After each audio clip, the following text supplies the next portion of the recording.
सुबह सुबह ही पार्वती जी का मोबाइल बज उठा। देखा तो बेटी गरिमा का फोन था ससुराल से। जल्दी से पति सुशांत जी को उठाया।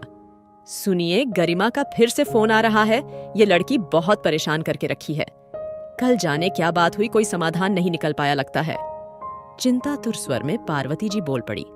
आप श्याम सुंदर जी को फोन करके पूछिए जल्दी से, फिर मैं गरिमा से बात करती हूँ। सुशांत जी भी हड़बड़ा गए। वैसे ही पिछले साल से बेटी के ससुराल वालों के अजीब से रवैये से परेशान थे।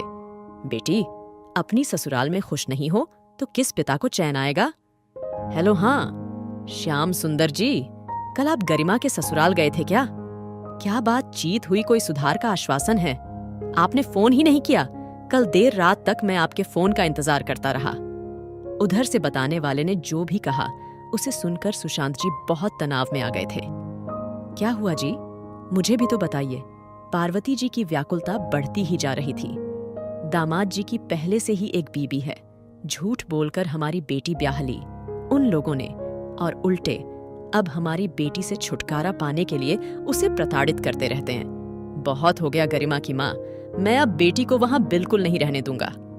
सुशांत जी गरिमा की सुरक्षा और सम्मान के प्रति बहुत व्यग्र हो उठे थे। तब तक गरिमा का फोन फिर से पार्वती जी के पास आने लगा। स्पीकर ऑन कर लिया था। उसकी बातें महत्वपूर्ण थीं। बेटी माँ से ज्यादा खुलकर बात कर सकती थी और पिता को सुनना जरूरी था। माँ पापा कहाँ हैं? आसपास तो नहीं है? गरिमा ने तुरंत ही पूछा। पार्वती जी ने बोला, नहीं बेटा, तेरे पापा अभी सोकर नहीं उठे हैं। मैं इधर बरामदे में हूँ।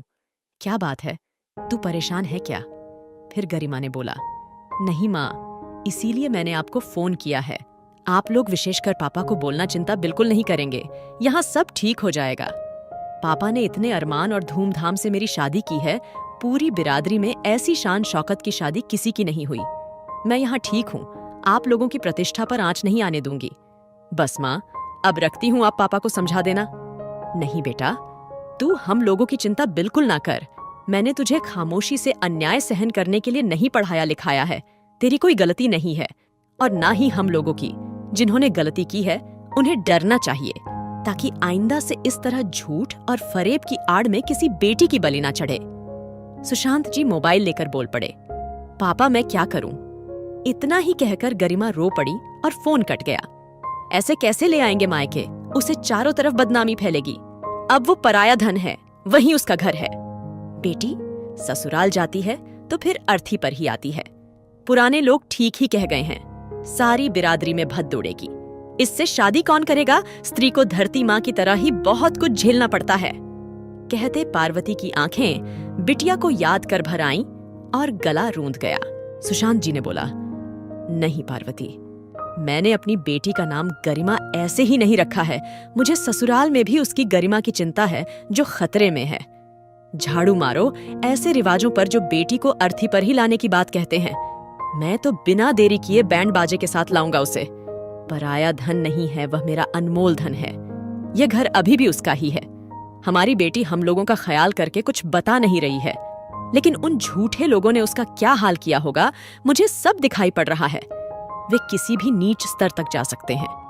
अरे लोग क्या कहेंगे? आखिर हम कन्या का दान कर चुके हैं, वही उसका घर है। अब उसे वही रहना होगा। पार्वती जी कह उठी। सुशांत जी ने बोला, झाड़ू मारता हूं मैं ऐसे लोगों के मुंह पर, और पार्वती जो हमारे उस दान की गरिमा को ना समझ सकें। कुपात्र है वे। इस समय मुझे लोगों की नहीं, अपनी बेटी की जान की चिंता है, सम्मान की चिंता है।